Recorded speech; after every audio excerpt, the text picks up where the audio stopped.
Welcome, everybody, to this extra special episode of No Punt Intended. I'm Josh Hudson. They like to call me the founder here of Club Fantasy, and I missed last week's quarterback and tight ends ranking show, but I'm here for the running backs because apparently the league doesn't like them. I still do. So I'm going to make this happen, and we're going to say, hey, you guys need to draft running backs, and here are all our favorite ones. I have Ryan Weisse with me. I have Joel Wirth with me. And yeah, stick around.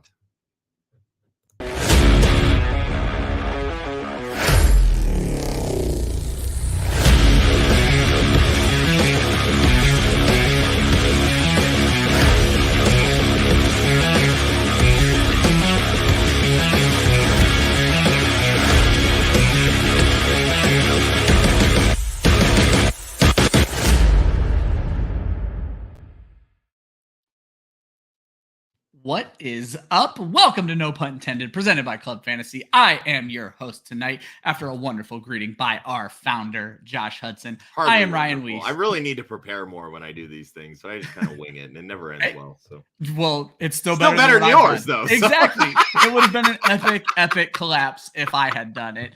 Josh is with us tonight. Joel is with us tonight. Austin, who technically, I think, essentially created this specific show. He was the one who wanted to do the ranking shows.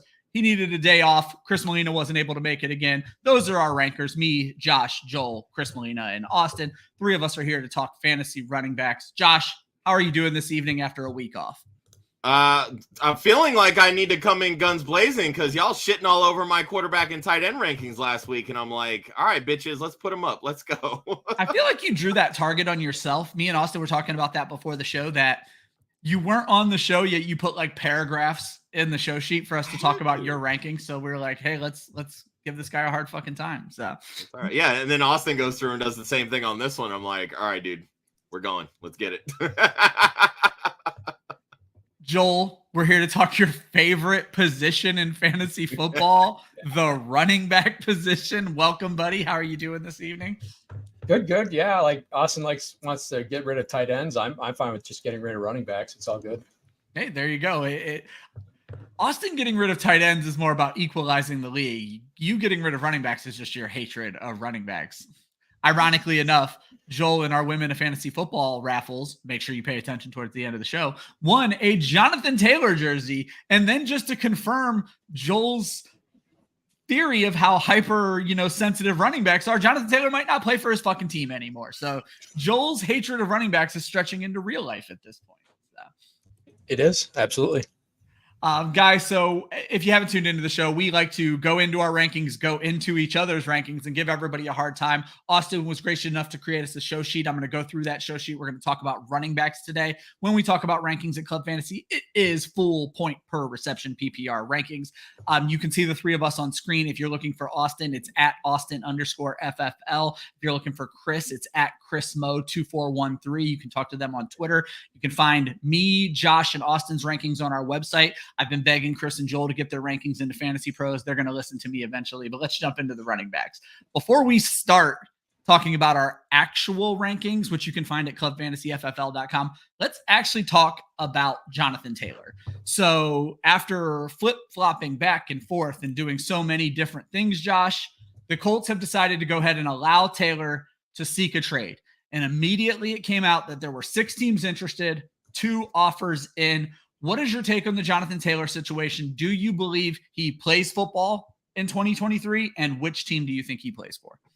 He can't not play football this year. He just can't. Like, this isn't, it's not a situation of like a Le'Veon Bell where you've already done the franchise tag for 1 year. This is the final year of his rookie contract. Like, he's not making premium running back money, which is kind of ironic because there really is no such thing as premium running back money in the NFL these days. Yeah.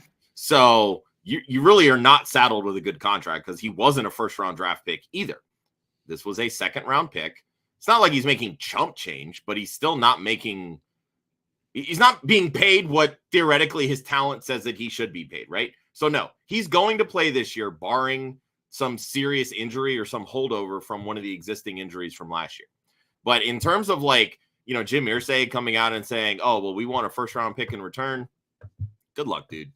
Like this has already been like the league is telling us we don't value running backs. So if they don't value running backs, you apparently value them enough just to get trade compensation, but don't value them enough to pay them. What makes you think everybody else is going to bow to your will and say, here's that valuable first-round pick? Dude, stop smoking whatever the fuck you're smoking, because it ain't happening, dude. Joel, reportedly one of the front runners right now and someone who does have an offer out is the Miami Dolphins. Miami didn't have a first-round pick this year due to their Tom Brady tampering allegations. Is Miami just done with first-round picks? Are they that much in a win-now mode right now? So let's do a hypothetical, and I'm not saying I agree with this logic, but it's logic I could see them making. If you're Stephen Ross and you're 83 years old and you're desperate to bring a championship to Miami, you didn't have a first-round pick this year, like you said, because you're basically an idiot and can't cover up the fact that you tried to pay your coach to not win. But you're still a very good team in a very good division in a really, really good conference. There's legit kind of Super Bowl buzz around this team. And the one thing you've really got to worry about with this team is your quarterback staying healthy. So, there's an argument to be made that just, bringing in a guy like Jonathan Taylor could take a lot of pressure off Tua and just, let them be kind of more balanced on offense and kind of protect him from taking some of those hits. So like I say, it doesn't make sense to me to give up a first-round pick because, they've got bigger needs. They really need some help on the offensive line, especially since Teron Armstead can't stay healthy. So they shouldn't just be throwing first-round picks around. But I could see the logic if that's the way they want to go. Look, this is less need all over again, right? Fuck them picks. Bye, bitch. Like, give me the established talents. So, but again, I don't see a point in giving up a first-round pick unless you say we're locking this guy into a contract first. Absolutely. I can't see it. But you would have to, right? If you're Miami. Yeah, exactly. They've got cap space. They've got enough to re-sign him. The easiest cap hit you're going to get is your first year when you do a restructure. So, and even then, if they're because they still have to extend Tua, right? Like if he goes out, balls out this year, he's getting that extension next year. You go through, you warp his contract extension. He may not even make big money until year 3. You could essentially front load a running back contract if that's what you wanted to do. And there's no spike until that, third year, say, of Tua's extension. They can probably get out of Jalen Ramsey's contract after this year too. There you go. Actually, let's look at that. That has me curious. How interesting that they extended him actually. Well, they bring him in, they extend him. He's out for the year, and now we're talking about them getting out of the Jalen Ramsey contract already. So, swing and a miss by the Miami Dolphins. Hopefully, history doesn't repeat itself. While Josh is looking Jalen Ramsey up, I'm going to go ahead and read you our consensus. Oh, yeah, no, they're not getting out of that contract until 2035. Whoops. $35 million in dead money this year, 32.5 dead money next year if they cut him. All right, so then definitely, it's gonna be Jalen Ramsey time for a while in Miami. So you almost think they'll have to kick the can down the road like they did with Tom Brady all those years, where they just keep pushing the contract further and further down. Consensus PPR rankings 1 to 12, compiled by Austin using, I think, multiple sources. If you're not aware, we have 5 rankers, but only 3 on the site right now. But Austin does his best to keep everybody involved. Austin Eckler is our RB1, Christian McCaffrey RB2, Bijan Robinson 3, Nick Chubb 4, Josh Jacobs 5, Saquon Barkley 6, Jonathan Taylor comes in at 7 despite his team mystery, Derrick Henry at 8, Tony Pollard at 9, Najee Harris 10, Ramondre Stevenson 11, Joe Mixon at 12, and Austin immediately takes this moment to call us out while he's not here to say it to our faces. He does not understand how we completely ignored Nick Chubb a year ago and he couldn't make our top 12. This year, he's in our top 5. So, Joel, where do you have Nick Chubb right now? And what do you think if you're higher on him? I actually have the rankings in front of me. So you have him at 4. I do. So what makes you buy in completely on Nick Chubb this year? First, he's really good. Second, hashtag analysis. That's deep. Moving on. I think that offense is going to be really good this year. Obviously, I think Deshaun Watson's going to be much better. And as much as they want to talk about, we're going to open this offense up, we're going to throw more, like gravity's a real thing, right? This is still an offense, a Stefanski offense that's been run this way for basically 3 years. It's really hard to change that on the fly. So I think it will be more open than it has been in the last few years, but I still think he's going to be the foundation of that offense. Yeah, I think it would be a mistake for him not to be. Josh, you also have him at 4, and spoiler alert, so do I. So, Josh, what's your what brought Nick Chubb up your rankings? To the fucking moon. But anyway, no, I mean, it's real simple. He's the foundation of this offense, right? Like, you bring in Deshaun Watson, he's more comfortable out of shotgun. He wants to be able to spread the ball around, run more 11 personnel, blah, blah, blah, whatever. How often do we actually see offensive coordinators change their stripes? They don't. Very rarely do they actually adapt to the personnel around them. There's been like one play caller that I can remember in the last like 20 years that's done it, and it's Shane Steichen. Remember 2 years ago when Jalen Hurts was throwing the football a ton in the first 8 games and said, hold up, pump the brakes, let's fix this. And now we have a different offense in Philadelphia. Okay? Offensive coordinators very rarely change their stripes. They draft and sign people that can fit within the schemes that they have already designed. Kevin Stefanski has been arguably the most run-heavy offensive coordinator in the NFL in the last 3 years. Yeah. Like, they are going to run the football. Now, sure, maybe they want to try to throw the football more, and I'm sure that will be something that will be a very internal back and forth between Deshaun Watson and Kevin Stefanski all year. But let's say, hypothetically, that they do end up throwing the football more. Now, when I went through and did my projections, I had them at a little over 33 pass attempts per game, which is an uptick from last year, okay? That obviously will bring down some of those rushing attempts. But you take Kareem Hunt out of the equation, and you figure that Deshaun Watson's probably going to take about 70% of those vacated rushing attempts, because that's what Deshaun Watson does. Yeah. And then you have a completely unproven Jerome Ford. So now you're talking already hurt. Okay. What does Nick Chubb do really, really well? He runs the football. He's also very efficient, right? 5 years in the league, every single year has been over 5 yards a carry.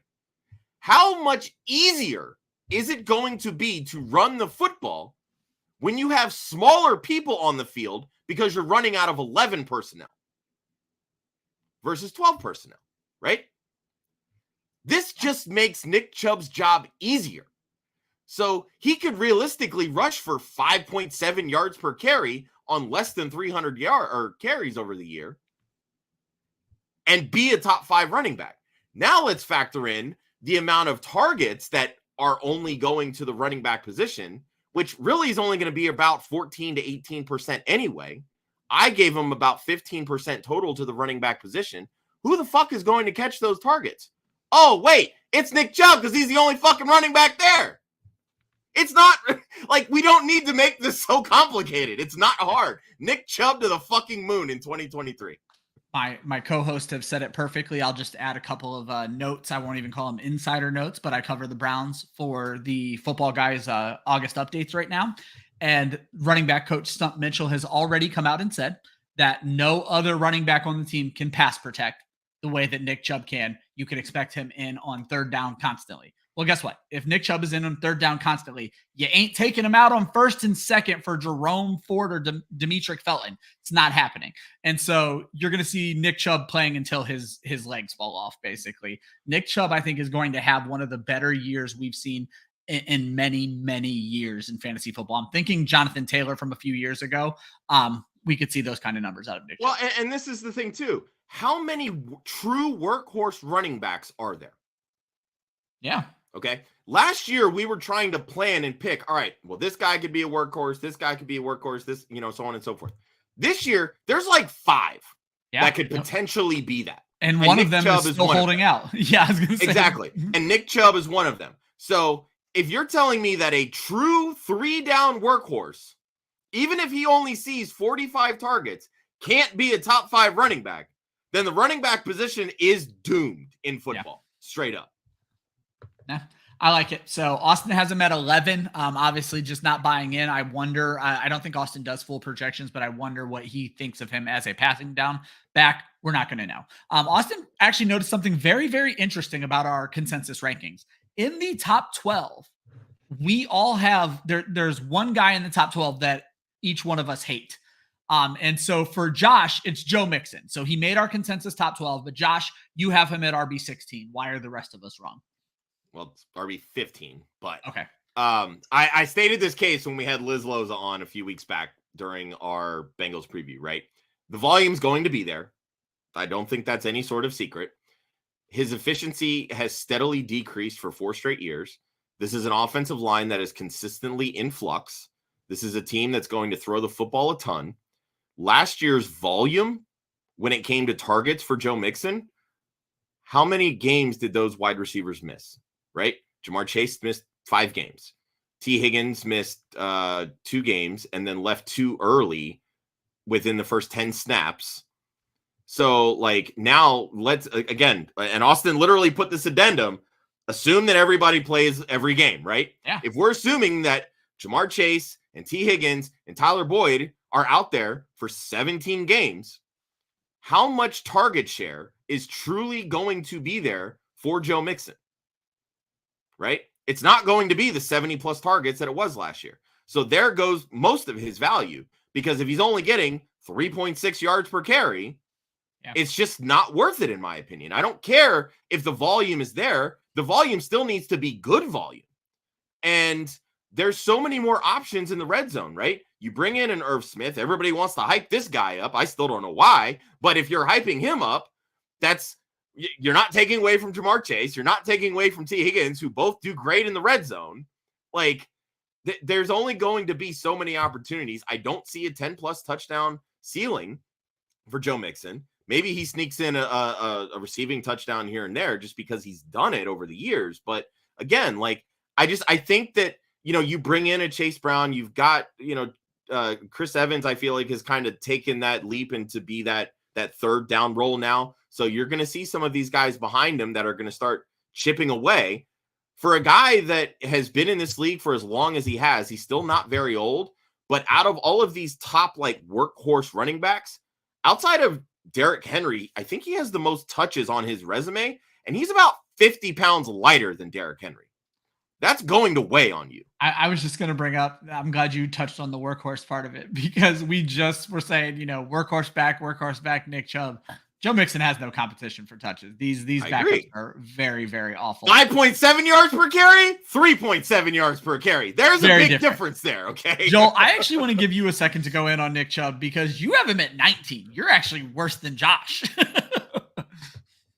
Mixon? Yeah, I thought it was.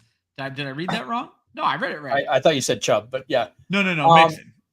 Yeah, so, I think the biggest problem is they don't play Carolina this year, right? So you're taking 5 touchdowns. So there goes this 55-point game. So, yeah, I mean, Josh said it, pretty perfectly, right? He's an inefficient back who's going to get a lot of volume. There's nothing special here. There's a lot of guys I like better that are just more talented. 18 at least. And, everybody's like shitting on Dalvin Cook, and Joe Mixon was in the same draft class and basically had the same, kind of drop off year that Cook had. So, what's the difference between those two? Other than, Mixon's going to get more volume than Cook will, but I mean, they're basically the same player at this point. In my defense of Mixon, I disagree with Josh on the touchdowns. I think the touchdowns will be there just because of how high powered this offense is. The guy who we're going to talk about for me is Najee Harris. And I look at them in kind of a similar situation, high volume, low efficiency backs. I don't see the touchdowns in Pittsburgh. So that's really the only defense I can give of my ranking of RB17 for Najee Harris is I don't see the touchdowns there. And I think that's going to hurt him. I am buying a little bit into the Jaylen Warren kind of come up. So that's why I'm down on Najee for a lot of the same reasons you guys discussed why you're down on Mixon. I mean, you could pretty much copy and paste your Mixon argument to my Najee argument. I just don't think the touchdowns are going to be there. Here's where I differ in that sense on Najee, right? So with Mixon, it's been 4 straight years of declining efficiency, right? We know that the efficiency hasn't been there with Najee because the Steelers' offensive line has been in shambles, right? They took the steps this year to make that better. So you're going into it, hang on. So you're going into it thinking, all right, 1 year's a fluke, 2 years is kind of a coincidence, is 3 years a trend, right? Yeah. So for me, I can pretend that, you know what, those first 2 years, all right, I'm going to throw them out and I'm going to say, all right, Najee, this is it. This is where you set yourself and say, you know what, I am an efficient player. I can be that. It's just the people in front of me fucking suck. You bring in Isaac Samalu, you bring in Broderick Jones. They've made the strides to get this unit better because they tailed off right before Najee got there. And they've largely neglected it because Najee's so big and can just bulldoze everybody. But if you're expecting Kenny Pickett to take a leap, and there are people out there that believe he will, the only way that happens is if Najee Harris carries this offense. Because I literally talked about this. Offensive coordinators don't change their stripes. The Steelers have won championships with the exact same formula over multiple decades. It's run the damn football with one running back and play good defense and get a quarterback that doesn't turn the football over. He had one turnover in the last 6 games last year. They have a good defense. They have a guy that can carry the football 300 times. We don't need to make arguments over something that is literally set in stone for decades. And every bit of what you're saying points to volume. I just don't know if it points to touchdowns. That's my issue. Joel, you have made the club fantasy sin of being out on Ramondre Stevenson. Now, when I say out, you have him at RB14, and I think you actually had him there before Ezekiel Elliott was even on the team. So I don't know if that would have gotten better or worse for you. Certainly not better. But why are we down on Ramondre Stevenson? I don't think I'm down. I just think I'm realistic. So are you saying I'm not realistic? I'll say you're down because you're being unrealistic. Yeah. So are you saying Josh is RB3? I don't know if he's still that for Josh, but is unrealistic. Maybe a stretch. So bottom line, this is still a Belichick running back, right? And for years we've said, stay away from Belichick running backs. They don't, he's not going to give the workload to one player. And he proved that by bringing in Zeke Elliott. I still think that says more about Pierre Strong than it does about Ramondre himself. Yeah.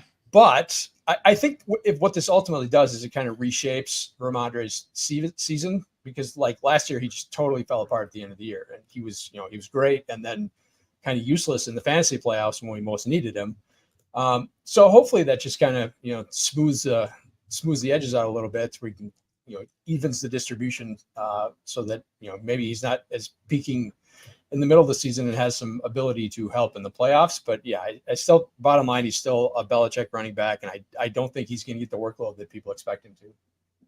And it's also not a very good offense. Wrong. I'd say, Josh, I'm going to let you counter. I do think it's a fair point. I have been struggling. So Damian Harris last year in 12 games, was the RB48. And so I feel like there are some legs on Ezekiel Elliott being usable in fantasy and at least taking some of the pressure off Ramondre. And then the red flag I want to be there that I just don't know about anymore is Bill O'Brien throwing to his running back, Josh. So make me feel better about Bill O'Brien throwing to his running back. Bill O'Brien, last healthy workhorse running back. How'd David Johnson do in Houston? 70 plus targets, if I remember correctly. So yeah, he was a pretty good guy. So name me a true number one wide receiver that the Patriots have. Juju Smith-Schuster. That's not a true number one wide receiver. Try again. I mean, he got pass interfered. My point is, they don't have a target hog. He got pass interfered on the game-winning play in the Super Bowl. Oh my God. They don't have a true number one option. They have a legitimate running back, 2 really, that can catch passes out of this backfield. They have 2 pretty decent tight ends, but again, you're still kind of projecting, right? This offense is just being thrown together. And that's really what it was the last time that Bill O'Brien was an offensive coordinator in the NFL. Yeah. It was thrown together and centered around David Johnson. We can sit here and say all we want about how Bill Belichick doesn't, target the running backs, blah, blah, or, doesn't, facilitate to one running back. That's what I was trying to get at. Yeah. Okay. He's done it before. We saw this with Corey Dillon. We saw it even with LeGarrette Blount. He fed him all of those carries. Maybe didn't have all of the receptions because they had a James White. But you have one guy that can literally do it all, and he showed it last year. You bring in Ezekiel Elliott because he's so good in short yardage. So maybe that takes away from some of the overall touchdowns that Ramondre sees. Maybe he doesn't have that 10-plus rushing touchdown upside. But even with 6 rushing touchdowns and 60 receptions, you don't need 10-plus rushing touchdowns. Yeah. He's going to be a top 7, top 8 running back as a result. So I don't see the hate. Like, yeah, I had him super high before Zeke. He was my RB3. I've adjusted. He's now my RB6. I'm still willing to take him where he's going because he's going as a late RB1. And to me, he's well above that. Couple things. First, I have him at RB14, so I don't think I hate him by any stretch. Compared to Josh, you fucking despise the guy. So, but I mean, getting back to the Bill O'Brien throwing to David Johnson, he did that because he traded away DeAndre effing Hopkins. He had and that's my point. That's my point. Okay, he didn't have a legitimate number one guy. He doesn't here in New England He either. also had an offense that was run by Deshaun Watson, not Mac effing Jones. This is going to be a putrid offense. This is going to be, what are you going to do if you're a defensive coordinator? Stack the box all day long, make back. Dude, Ramondre's 230 something pounds. He's basically like Derrick Henry light. If Derrick Henry can beat stacked boxes, Ramondre Stevenson's beating stacked boxes. Okay, cool. Just saying. I mean, I don't know if I'm putting Ramondre Stevenson in Derrick Henry's category quite yet, but size-wise, I do like him. I think Derrick Henry's a whole nother animal. Austin mentioned Tony Pollard for himself. He has him down at RB14. Again, similar to Joel, it's not like he hates him. Austin's take is that they're going to bring in a veteran back, and he thinks that veteran back is going to kind of change the complexion of the team. Right now, the team does look like they're built more for the pass. He thinks if they bring in the right veteran back, they could start running the ball a little bit more and possibly take short yardage plays away from Pollard, costing him touchdowns. Joel, you have Pollard at RB9. Are you worried about a veteran back coming in and usurping him? No, because even if he does, like Ezekiel Elliott was terrible last year, and Tony Pollard was still a really good player. So yeah, I think the fact that Zeke signed elsewhere, who's left? Kareem Hunt and Leonard Fournette is about it at this point. So. Yeah, I thought Dalvin Cook would make sense for them, but I'm a little bit nervous that he gets overworked. But yeah, I'm not worried about someone. Leonard Fournette has nothing left. Kareem Hunt, I doubt, has anything left. So yeah, I don't think anyone's coming in to take a lion's share of the workload there. Yeah, one of our that Dallas offense is not going to run the football as much as people think. That's all I'm going to say. We'll agree to disagree, Josh. I think they're going to run the exact same offense they ran last year. But Al Monk over on Twitch says Stevenson's explosive. He's going to finish top 5 in yards. That is a bold prediction, my friend. Thank you, good sir. Thank you. But little rank my team. First 4 picks in the 10-team full PPR. Justin Jefferson, the Sun God, Amon-Ra St. Brown, Jalen Waddle, and DJ Moore. Joel, this has to bring a tear of joy to your eye. 4 running backs to start Big Daddy Grove's draft. It's beautiful. Yeah, I'm not high on DJ Moore, but yeah, the first 3 are stellar. So, but you know what? If DJ Moore is your number 4 wide receiver, oh yeah, that's. I mean, that's money. So, because at the end of the day, there's still upside with DJ Moore. He is the team's wide receiver 1. I mean, this looks like something I would draft.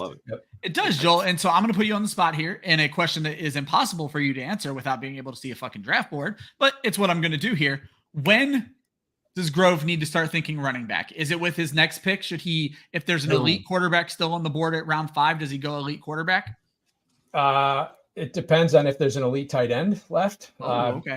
But yeah, I definitely want to get stabs at both those positions to make sure that I'm maximizing my positional advantages over the rest of the league, because I'm going to take a hit at running back, but yeah, so I'm going to at least quarterback, tight end in the next 2 rounds, assuming there's something there worth taking in those rounds. And then maybe we'll think about, I tend to like to draft 1 more receiver than I can start before I start my running backs, but it depends on how the draft falls. If somebody's there that, like David Montgomery is like falling way too far, and we'll talk about him later, but yes, he's a guy that like legitimately falls to the 6th, 7th round. And that's a spot where I'm fine taking him as my first running back if he falls that far.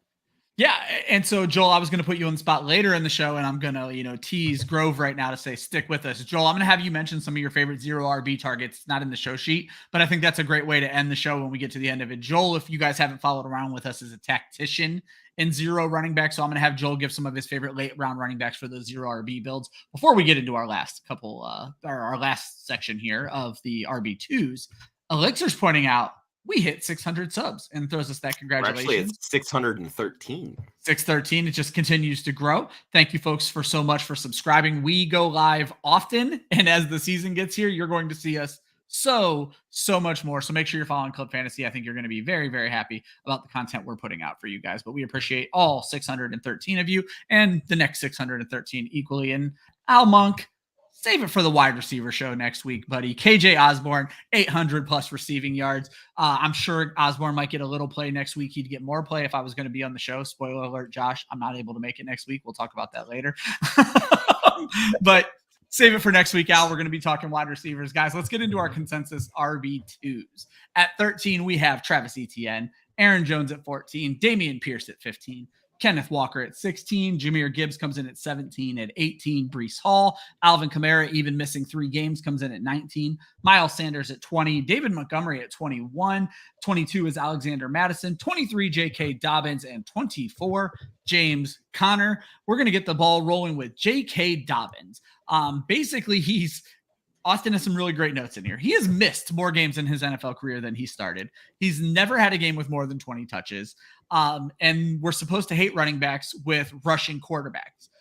Josh, he is putting all the blame on you here, saying you are the reason he has been cranked up our consensus. So, I'm not. I don't know why. Again, this is Fantasy Pros kind of doing what Fantasy Pros does. Yes. He's actually my RB19, not my RB15. Okay.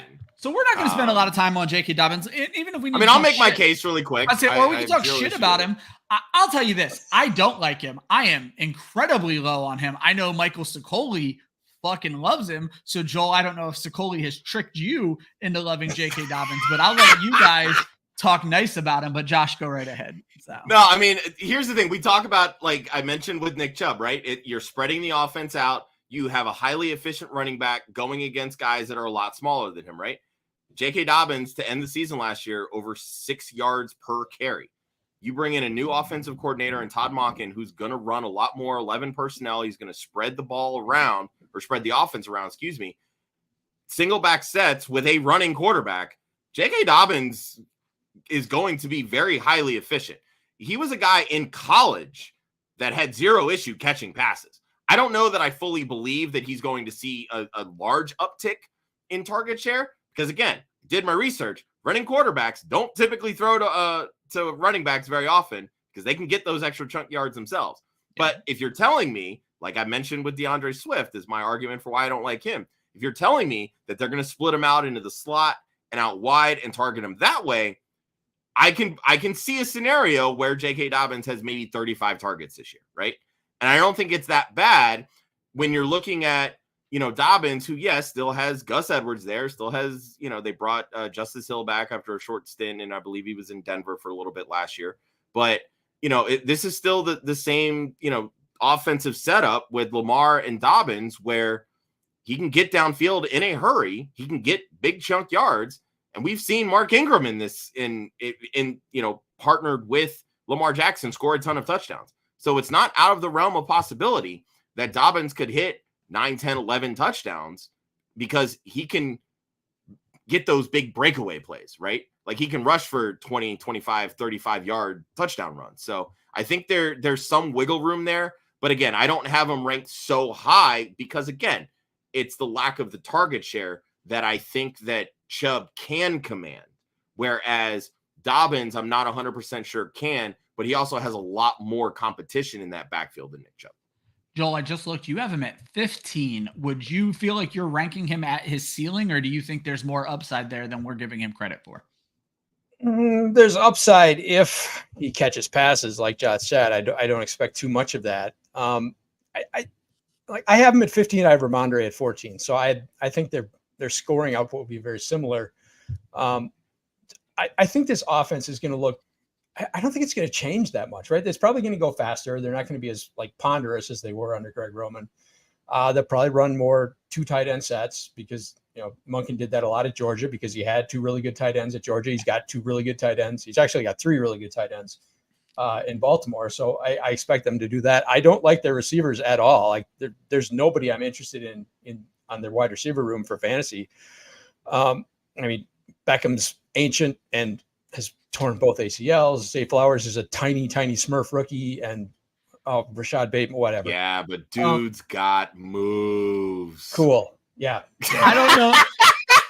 I don't know what's funnier to me. Joel and I being the oldest people at Club Fantasy, calling Odell Beckham at what, like 29 ancient, but 30. But 30. Zay Flowers is a tiny Smurf, so I'm a-okay with that analysis. So yeah, but I think he's going to be a huge part of this offense, just like Ramondre will be. It's like the argument that Josh made for Ramondre. So and I think it's going to be a better offense than New England will have. So kind of different shape of the numbers, but I think they'll end up with similar numbers. I am going to be just super mean. I don't think J.K. Dobbins is good as the rest of the world thinks he is. In 23 games that he has actually played in his career, he has only scored double-digit fantasy points in 11 of them, and 9 of those were back in 2020, 3 seasons ago now. I don't think the upside is there that we think it's there. Maybe if this offense takes off and they decide to ignore every other running back on the roster, there could be something there.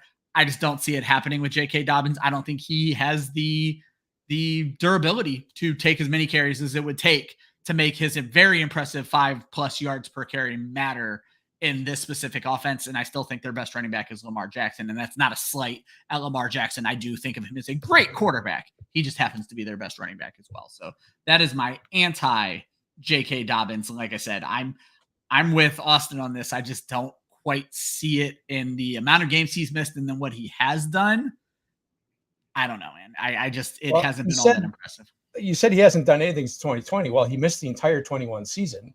And then last year, I'm just saying 9 of his best games were 3 years ago. 9 of his 11 best games. I mean, that's fair. But like we know that running backs and like all players struggle coming back that second year off the ACL. So, I mean, last year was his basically consolidation year. He missed the entire season of 21 because he got hurt in the offseason. So this isn't something that we should be considering chronic, right? He came back and like he averaged 7 yards a carry once he got fully healthy and, down the stretch and started playing full time last year. So it's a bit disingenuous to say he hasn't done anything since 2020. He hasn't played barely since 2020. Not saying he hasn't done anything since 2020. I'm just saying his best games were 3 years ago. That was his rookie season. It's his only opportunity. Running backs don't get younger, Joel. You of all people know this. That is true. I love that Joel is sitting here as the anti-RB guy, making the argument in favor of a running back. It's just bravo, buddy. Bravo. I'm actually going to let Joel keep going on our next. This is why I play 0 RB. Exactly. I'm going to let Joel keep going on our next running back. Austin pointed out that after years of him being the flag holder for David Montgomery here at Club Fantasy, this year he is the lowest ranker of all of us on David Montgomery. I absolutely adore the man, but Joel, you kind of touched on him that he is 0 RB gold this year. Maybe I'm putting words in your mouth there, but talk about why David Montgomery is a very, very nice mid-round to late round value. Yeah, I mean, if he falls far enough, I don't understand the people who are thinking that Jahmyr Gibbs is going to get a lot of carries, right? I mean, Sicoli and I have talked about this on the Sunday show. I think he barely got like 150 carries at Alabama last year. His production was all basically, dump off passes. And I mean, he did run routes, but it was all in the passing game. So this is an offense that is they're going to have to run the ball. They've got an elite offensive line, right? After Philly, they're probably the best offensive line in the league, up there with Cleveland at the very least. So he is going to be there. He's there between the tackles grinder for a team that's going to want to run the ball. And if you look at this offense, right, you've got Amon-Ra St. Brown, you've got Sam Laporta, you've got Gibbs, who are all going to kind of run in the same area of the field. So if you're a defensive coordinator, what are you going to do? You're going to kind of sink. You're not going to play too high because you're not going to dare. You don't need to shut anybody down deep. Yeah. Jared Goff and Marvin Jones and Josh Reynolds that beat you. So you're just going to sit everyone kind of in the middle of the field.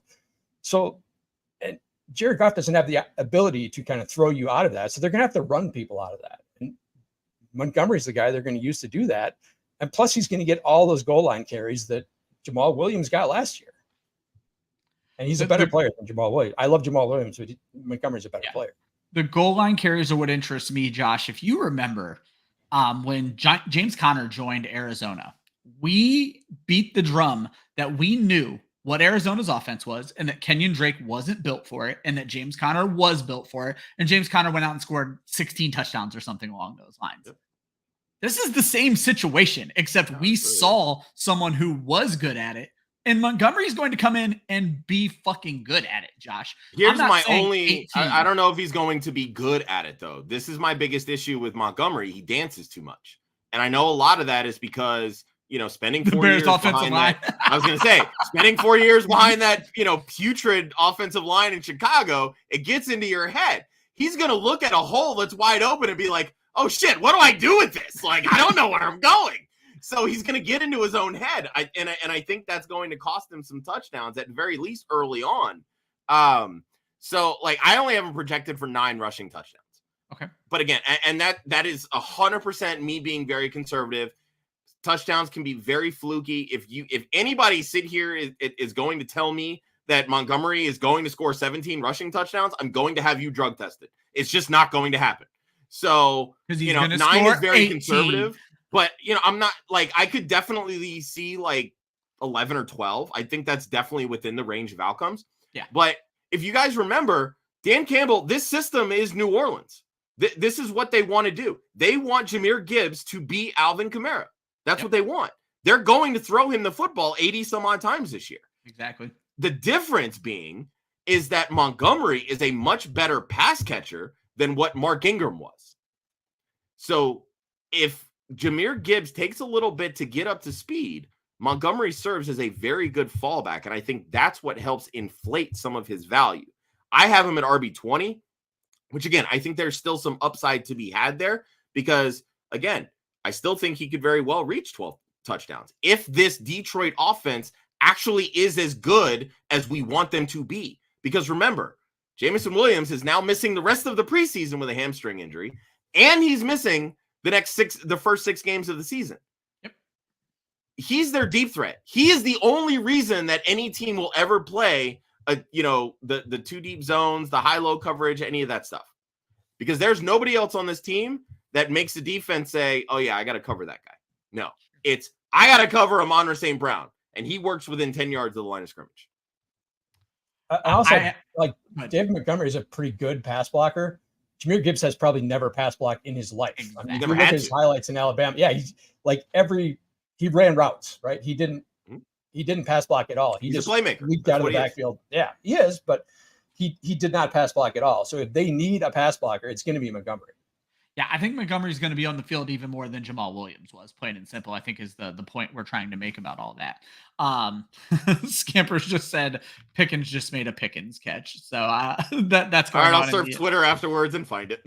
Yeah, the Pittsburgh-Atlanta game right now. We're going to keep with running backs, but let's go ahead and get this one on the screen. He's waited long enough. Jairus asks, how long do we think Judy and Jackson Smith and Jigba are going to miss coming into these 2 injuries? Judy went down today with what seems like a pretty bad hamstring injury. They're calling it multiple weeks, not ruling him out for week 1.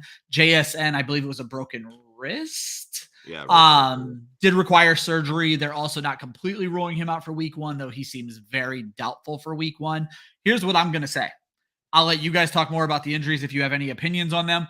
I am far less worried about JSN's injury than I am Jerry Judy's injury, soft tissue injuries. I probably will not draft Jerry Jeudy from this point forward because I don't know what I'm going to get. I'll wait until week 6 when someone wants to trade him or cut him and then pick him up when he maybe comes alive towards the end of the season. Or you could just be like me and don't have any shares of Jerry Jeudy because he's not that good of a football player. Yeah, I was going to say, this just goes into the club fantasy. Cortland Sutton was the better option to begin with narrative anyway that I'm sure you're going to hear a lot about next week. But what I'm happy about with JSN is he can do everything but catch the ball right now. I won't be surprised to see him in practice. I won't be surprised to hear that he has very fresh legs when he comes back. And if he comes back in week 3, maybe even week 4, you're going to already have dings on DK Metcalf and Tyler Lockett. And now JSN's the freshest guy out there.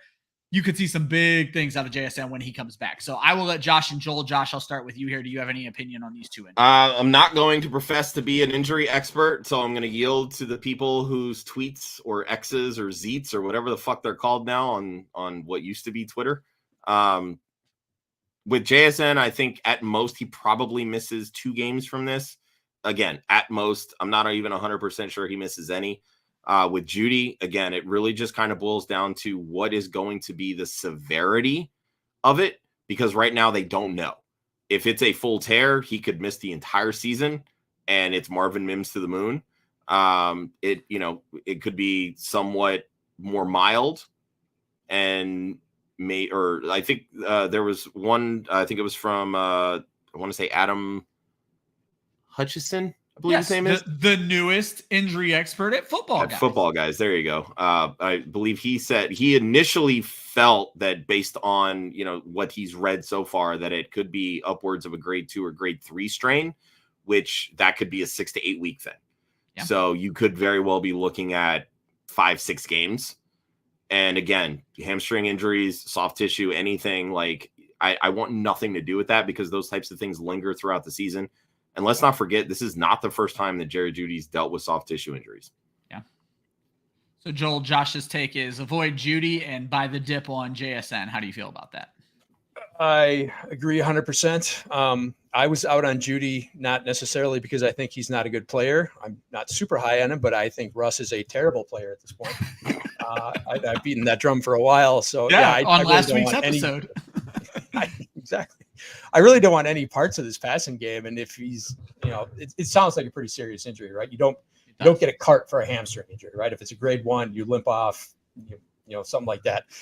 If you're, it's from the reports, his teammates were kind of circled around him as he was getting loaded on the cart. That's probably pretty serious. So I think the expectation at this point is that he misses the first half of the season.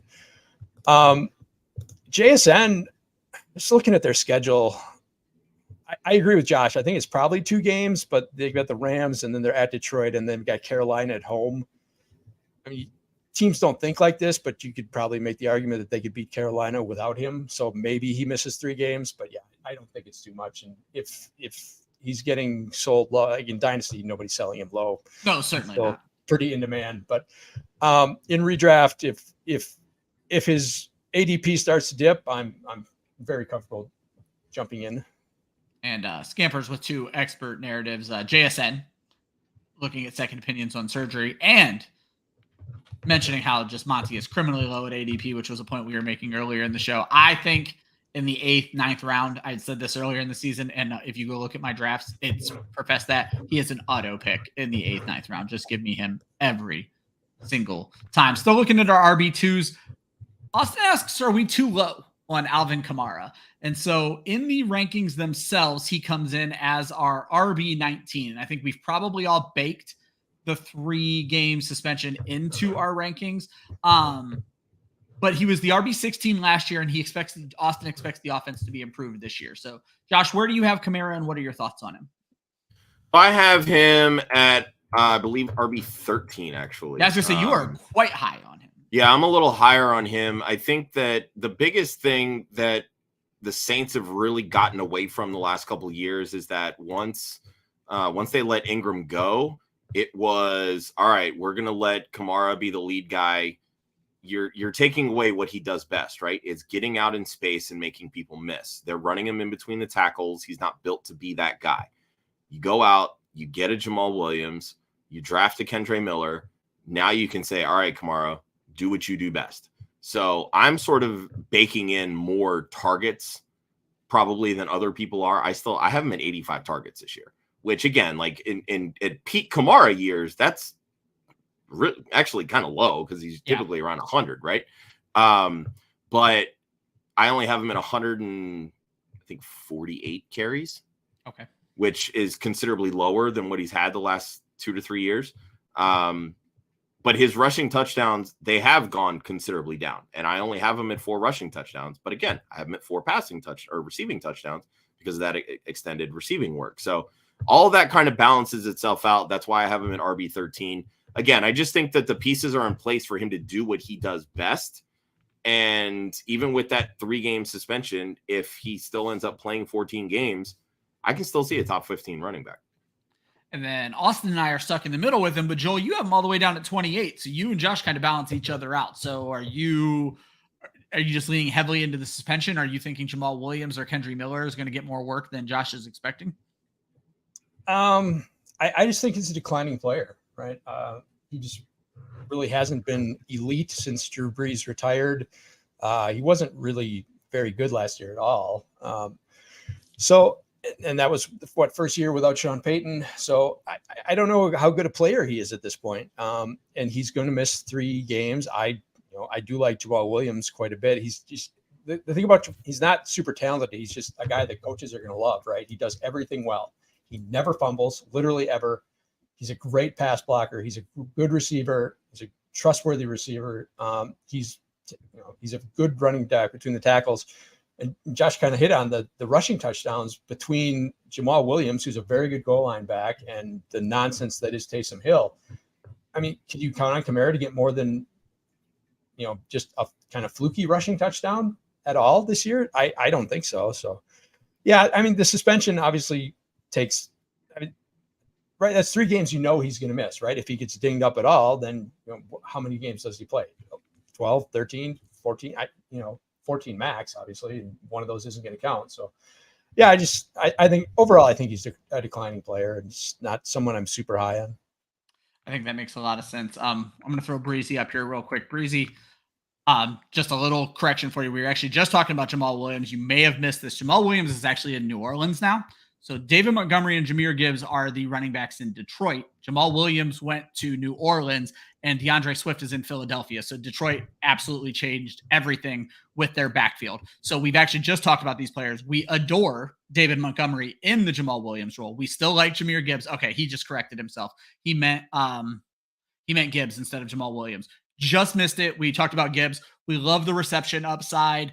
But we like David Montgomery a lot there too. We just think, especially at ADP, and I think that's the biggest thing is that you can still like Gibbs but not love his ADP, and you can still feel good about Montgomery, especially at his ADP. And to me, that's kind of where I sit in terms of Jahmyr Gibbs, and especially how that counterbalances with Monty.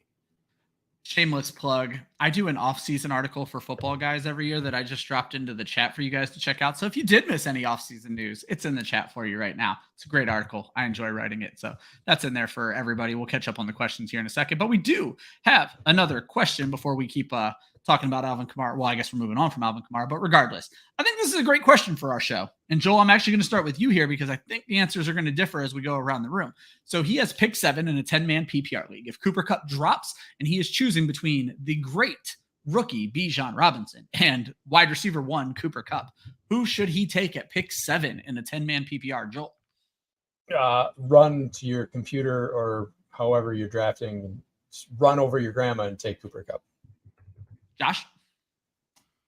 I really love Bijan. I know, and this is why I wanted to have this because I feel like Josh and I are with the same problem here. Cooper Kupp is my wide receiver too, and Cooper Kupp was putting up better numbers than Justin Jefferson right here.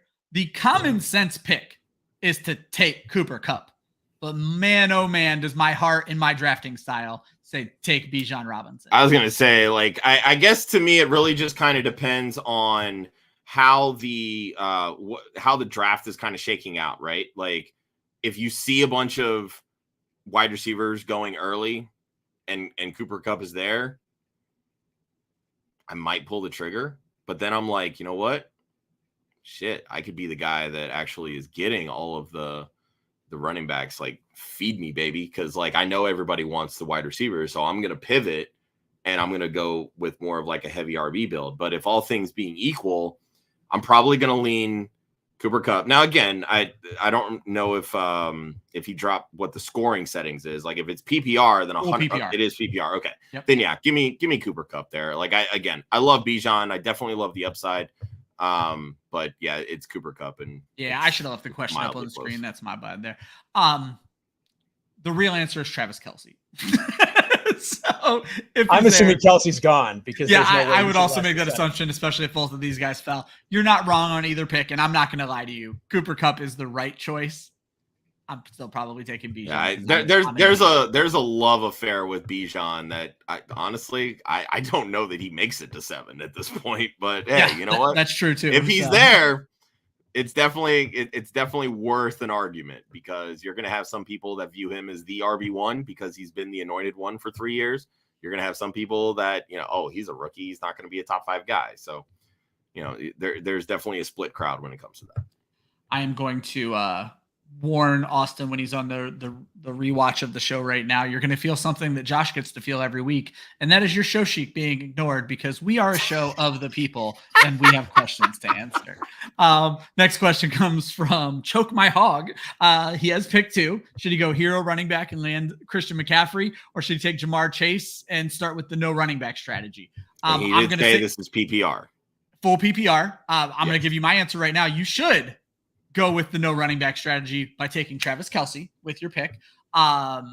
Over Travis Kelce, I've said this before on the show and on any show that I appear on. Travis Kelce will not get by me in any draft this year. If I have the first pick, if I have the 10th pick, if he's on the board, Travis Kelce will be my pick. So I still tend to go heavy running back after I take Kelce with my first round pick, but I would take him over Jamar Chase, over Christian McCaffrey, over Justin Jefferson if it was my draft board. Joel, I know you're not picking Christian McCaffrey, so yeah, or am I wrong? If you have the early question like that maybe Kelce went 1 overall and he's got to. Ooh, I love it. Take Chase. Yeah, I'm in this scenario. I agree with you. I'm taking Kelce. He's the most valuable player that is not a super flex quarterback in fantasy, right? His positional advantage is so significant. He never misses time, and we hit on this last week. He's missed 3 games in 9 years. 2 of those were non-fantasy relevant final games of the season. He is the most valuable player in fantasy. So I would take Kelce. I agree with Ryan in this scenario. If you're dead set on taking a wide receiver and Jefferson is gone, I would take Chase over CMC. Josh. So Kelsey's kind of my 4th when it comes to this. So I'm fine going one of these 2 here at 2. I don't disagree with anything you guys are saying. There's that positional advantage, and I love it. And I'm all about it. If it's a 10-team league, all right, fine. Let's go for it. Those teams tend to be a little bit deeper anyway. So I can get away with going Kelce and then, loading up a pretty solid team around that. If we're talking about just these 2 here with CMC and Chase, Jamar Chase is my wide receiver 1 this year. He's overall wide receiver 1. I am all in on the upside that Chase provides, even more so than Justin Jefferson. Christian McCaffrey is my RB2. With that said, I'm going to go Jamar Chase in this scenario because I think that people are fading running backs enough that you can still get 2 quality running backs if you wanted to lock up those 2 starting running back spots in the 2nd, the 3rd round. We're doing our Club Fantasy Writers draft. It's a 14-team draft.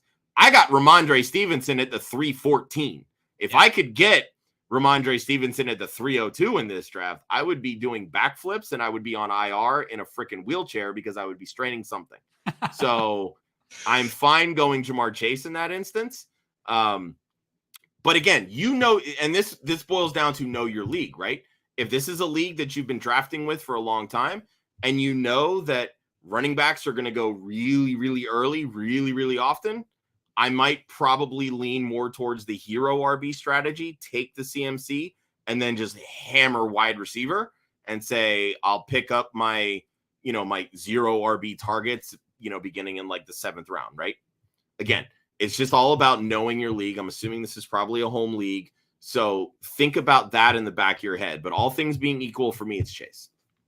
Yeah, I think that's fair. Knowing your league, there's no better answer to that question. But one point Josh touched on, the perceived declining value of running backs this year. One, you need to know if your league is going to be bought into that.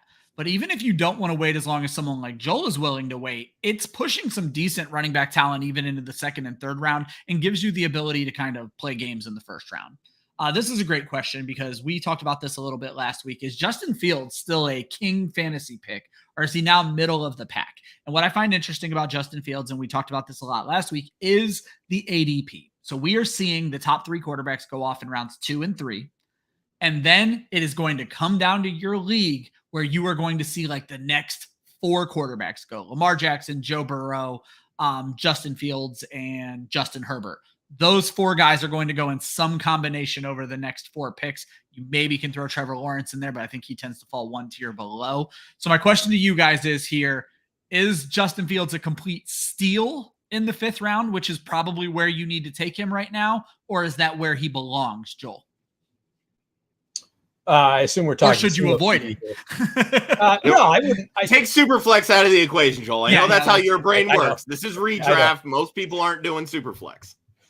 Yeah, I think he definitely belongs there, right? He's always going to have that rushing floor. That's not an offense that's going to throw the ball a lot. It doesn't. DJ Moore does not move the needle. So yeah, he's still going to run the ball a lot. Josh talked about their offensive line. Like, they were actually a pretty good run blocking line last year, but they were terrible, just terrible pass blocking line. So he takes too many sacks. He's still got to improve. I mean, there's a legitimate argument that he's not their quarterback next year.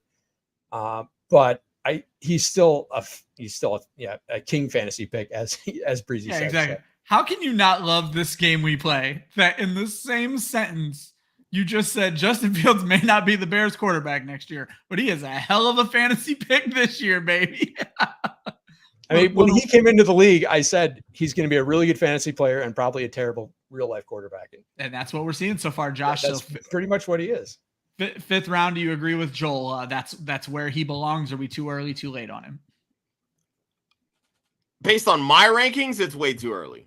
But okay. Again, I'm a little lower on Fields than most. I think for me, just because of his deficiencies as a passer, he needs to run for 1,000 yards. Like, if he does not run for 1,000 yards, I don't think he's going to be near as valuable as he was last year. But again, I mean, this is assuming all parties are healthy, right? Like, if Burrow is fine with this calf injury that he's dealing with, if Josh Allen doesn't miss any games, if Mahomes doesn't miss any games, and you go right on down the list, again, he's my quarterback 11, and that's still with 893 rushing yards. So, because if you only have one legitimate receiving weapon and your offensive line still has issues, I just don't know that he can get to 3,000 plus passing yards that he needs to get to be that top 7 quarterback, again, assuming everybody's healthy, right? Because that's what we want to assume. We want to assume that everybody's healthy, even though we know that that's not going to be the case. So I personally wouldn't take him that high, but I understand the argument. And that's kind of where I'm at with it.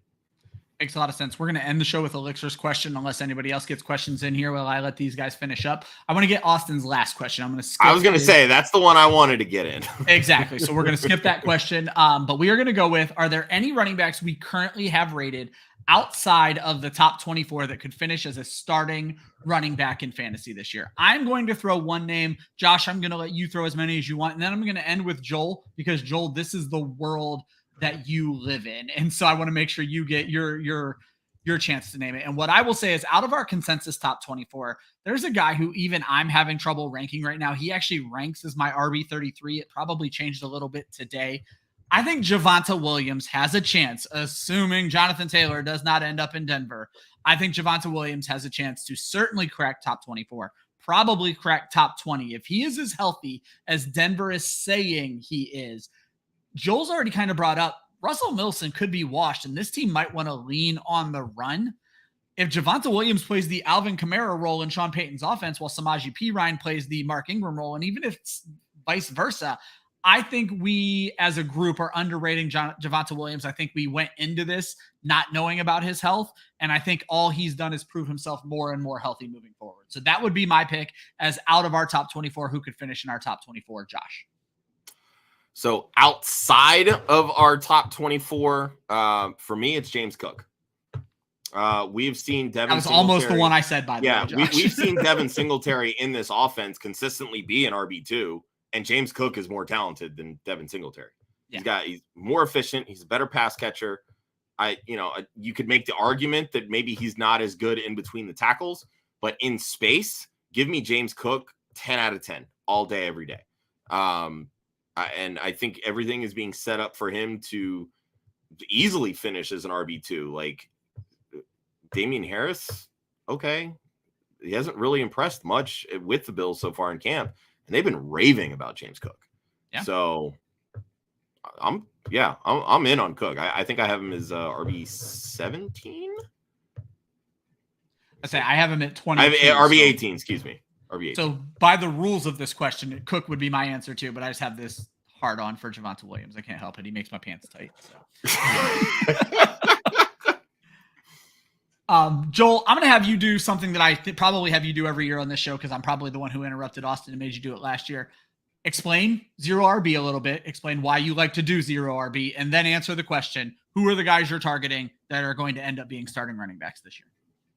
Yeah, so I need to write a primer on you really RB do, because I make you do it every damn year. So we talked about this on the Sunday show a little bit. It's a lot more nuanced than the anti-zero RB people would just have you think. It's not just I'm sitting back and waiting for an injury, right? It's embracing uncertainty. So the guys I'm looking at are going to be guys who are in split backfields. I'm taking the guy who's going later, right? If it's Rashad Penny and DeAndre Swift, I'm taking whichever one goes later. Like last year when it was Ramondre Stevenson and Damian Harris, I'm taking whichever one goes later. That was probably Damian Harris. So this year, the guy I really like, there's two I really like. One is Tyler Algier, because I think Bijan Robinson is not, he may get as many snaps out wide as he does at running back. And that's going to be a very run heavy team. And I think I wouldn't be surprised if Algier gets more running back or gets more carries or more running back snaps than Bijan Robinson does. The other one is Elijah Mitchell. And we talked about this before, in that when Christian McCaffrey went to San Francisco last year, I mean, we've all got short memories in fantasy, but you got to go back and like the McCaffrey owners were like, what the hell? Why is Elijah Mitchell getting all this play? Why is he getting all these snaps? Because that's the way Kyle Shanahan's going to do it. They want to save him for the games that matter. They want to save him for the playoffs. So this is not even I expect Christian McCaffrey to get injured argument. He is going to get a significant amount of snaps, even though he's getting drafted 13 rounds after Christian McCaffrey is. That's the point of zero RB. Where there's split backfields, where there's uncertainty, I'm taking the guy who goes later. So to my argument, Samaje Perine. Exactly. There is uncertainty. Perine is one of my favorite Perine's the cheaper one. No, that makes a lot of sense. Exactly. Yep. No, I love that answer. Look for split backfields and look for the cheaper guy. I don't think you're going to go wrong in something like that, because that's literally buying a lottery ticket that already has a good chance to win, because it's a split fucking backfield. So that is the end of the RB. There's a reason it's a split backfield, right? Because exactly either of the backs is good enough to take over or durable enough to take over the role entirely. So there's going to be snaps to be had. So that's the end of the RB portion. But I think our buddy Elixirs asked an excellent question. And this is something, if you're not asking yourself this before every single draft you're in, this might be one of your biggest mistakes. And that is looking at a certain roster setting. Is there a position that we should be favoring more? And I'm not just going to use Elixir's question as an example here. You should be asking this question every single draft you're in. In this scoring format, is there something wrong that I can take advantage of? We've seen scoring formats where it was a full extra PPR point to tight ends. Travis Kelce has to be the first pick in drafts like that. And those are the kind of things you should look for. That is the gamesmanship that is going to win you a fantasy football league. You can't win your league at the draft, but my God, can you give yourself the biggest leg up ever if you understand your scoring? All of that said, wonderful question, Elixirs. In a standard non-PPR league, Elixirs and me, the only people in the world who like non-PPR, 1 quarterback, 2 running backs, 3 wide receivers, 1 tight end. Is there any position based on these roster requirements, Josh, that is going to get a better value than if he just goes and pulls a standard non-PPR draft sheet? For me, it's running back, because they touch the ball more, which enhances your ability to score more touchdowns when touchdowns are more valuable in standard scoring. And because of the volatility of the position, I want as many running backs as possible. I don't care that there's not a flex. Even if I only start 2, it doesn't matter to me. I can find viable wide receivers on waivers. You can't always do that with a running back position. So I'm going to load up at running back and say, this is the position that I want. Now, obviously, there's caveats, right? Because if you see everybody else doing the same thing, you kind of have to pivot and say, all right, well, I'm going to try to go a different route here, because if everybody's doing the exact same thing, I'm not exactly sticking out like a sore thumb, because we're all sore thumbs. So I need to be that sore thumb, or the sorer thumb, if you will. and say, all right, how am I going to do this? So now if you're asking me if there's certain players that stand out based on value in this, then yeah, there's 100% at different positions. But in terms of positions, to me, it's still the running back position. Joel, do you agree, disagree? I disagree. And Josh hit on it. In standard scoring, touchdowns are not just more valuable. They are everything. Touchdowns are all that really matters. And because touchdowns are so, I don't want to say fluky, but they're not sticky. They're not predictable. That's why I'm going to say quarterback. And I know, Ryan, I know during the mock draft show, you say wait on quarterback. Here's where I'm going to take a quarterback early, because in standard scoring, quarterbacks are your most reliable scorers. Yeah, they just are. It's a fact. And there is a huge gap between the elites, the Hurts, the Mahomes, the Josh Allens, and the guys you're going to get as like streaming quarterbacks. You say, okay, I'm going to wait and I'm going to take Kirk Cousins or, somebody like that. There's a massive gap, and you're not making up that gap at quarterback. So you've got to find somewhere else to make it up. You don't have a whole lot of this is a start 7. Yes. Where else are you going to make up that gap? Right. Yeah, that's if true. You're all things equal, where else are you going to make up that gap? So that's why I'm taking the lead quarterback in standard scoring. I think that's a fair argument, in all honesty. Great argument. The biggest issue with me when it comes to that is just because obviously there's different values, right? Like your standard scoring is always 4 touchdowns per passing. So that's what I was going to throw out, Josh. Thing ever. But again, but still, if we'll say a running back scores 10 touchdowns, right? It's 6 points. That's 160 points. I can't fucking do math right now. If a quarterback throws 30 at 4, that's still double the amount of fantasy points. So that was the one point I was going to throw out, Josh, is for folks out there, if you're newer to fantasy and you're thinking, well, what's the big difference between 4 point per touchdown, 6 point per touchdown? The difference is rushing quarterbacks. Correct. Because rushing quarterbacks still get that 6 points on their rushing touchdowns, and that boosts guys like Jalen Hurts and Josh Allen. It's hard to say it boosts them ahead of Mahomes because Mahomes just throws so many touchdown passes every year. But wonderful point by Joel in that you can't predict touchdowns except for one position. You can predict one position's touchdowns. And that I'm starting to think that we just need to have like a club fantasy writers league that is strictly standard scoring. Because why didn't I change that rule this year? Even if we do like an offshoot, just for people that literally have no fucking lives and actually want to torture themselves, I'm fine doing it because to me, it would be really good. Like when we get these types of questions, because Elixir's been with us for the beginning, and I feel so stupid trying to give him advice because I haven't played in a standard league in 15 fucking years. So interestingly enough, my one standard league is his exact same roster requirements, but it's also my one. There you go, Elixirs. Anytime you got advice, just listen to Ryan because I'm fucking dumb. So my last piece of advice I'm going to throw out about standard is do not ignore pass catching running backs. I have done the math on this. It's been 2 or 3 years since I did my research, so I don't know the exact numbers anymore. But even in standard scoring, a target is worth 1.75, I think, more than a carry. A target is still worth more, and the simplest math on that is most running backs get 8 yards per catch versus 4 yards per carry. So there's just more value in that target because of the extra yardage they're going to get because of a catch. So it is certainly worth more. So what you're going to tend to see is pass catching running backs, Rachaad White this year, fall down those boards. Jump on that at that lower value. This is where Joel's strategy of get your quarterback early, get Travis Kelce early. Don't be afraid to draft your first 2 wide receivers. If you know, and Josh has hit on this as well, just to bring everything together, you have to know your league and know what they're going to ignore, what they're not going to ignore. But I think that's great advice, but just don't ignore pass catching running backs. Guys, hell of a show. I love ending it with strategy talk. Strategy is why I adore fantasy football. I always joke, I don't know any more or less about this game than anyone else, but I will out-strategize the shit out of anybody. I study scoring more than I study players for the most part. So that's how I like to end the show right there. Joel, thank you so much. Any parting words for the people? No, just shameless plug. We're going to do a, speaking of standard, we're going to do a Superflex standard mock Dynasty on Sunday night with the fabulous Julia Papworth.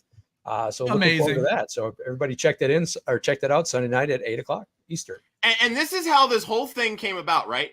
we got a YouTube comment on one of our Mock It Like It's Hot shows.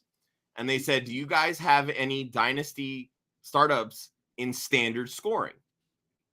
And I'm thinking to myself, like, we've been doing these like home league setting, like mock drafts and redrafts, but so many people forget that their Dynasty leagues typically start from rolling their home league into it. And those exact same settings carry over. So I'm like, you know what? Let's do it. If one person watches, guess what? We did our job at that point. Exactly. But you never know who it might connect with. And you know what? Sicoli and Joel, they were on board. And Julia's like, let's fucking go, baby. And I'm like, all right, I'm here for it. We are a small network, but we are a network of our fucking viewers and listeners. And we appreciate every one of you. And if one of you wants a show, we're probably going to find a way to make that show happen for you. That's how we do things here. We love you guys. Josh, I have a feeling you have a couple of things to plug. So why don't you go ahead and do that before I get us out of here? Yeah. So what other shows we got? So we got Sunday. We've got another mock draft show. Oh my goodness. Nobody cares about the other shows. We're live all the time. I know. We have the final week of Women of Fantasy Football. Our third episode of season 4 aired yesterday. You can find that on both the Club Fantasy FFL YouTube page and the Women of Fantasy Football YouTube page. Faith Enos was flying solo, as Kelly is in recovery right now. Kelly, we love you. We wish you well. Faith interviewed Minty Betts of Yahoo Sports and our second content consumer, Jen Smith. It was a great episode. Loved being backstage. There you go, representing Central Perk Scott Fishbowl division. We gave away a signed, why am I forgetting? Saquon Barkley Giants jersey and a signed CD Lamb jersey. We raised and had the same person win, right? Hey, it happens. It's the luck of the wheel, you know. Enter the raffles, people. There you go. We've raised just short of $2,200 through 3 weeks so far. And this week, on Wednesday, August 30th, the final episode of season 4, Faith is rejoined by Kelly. They will be interviewing Lindsay Rhodes from SiriusXM Fantasy, and our final content consumer, the lovely Wendy Early. Had a chance to meet her at the expo, and oh my God, she's absolutely fantastic. Love her to death. And the big giveaways, I don't have them sitting next to me, otherwise I'd show you, but there's a signed Aaron Donald Rams jersey, and my personal favorite, a signed Jalen Hurts Eagles jersey. Woo. So you can follow Women of Fantasy Football on Twitter and Instagram at women_FF. You can also go to the website, womenoffantasyfootball.com. You click on the graphic that has the jerseys. It will take you over to where you can buy your raffle tickets. All the raffle tickets are $5. 100% of those ticket sales go into our Women of Fantasy Football and Galvanize Scholarship Fund. If you're unfamiliar with Galvanize, you can go to lauraoakman.com/Galvanize.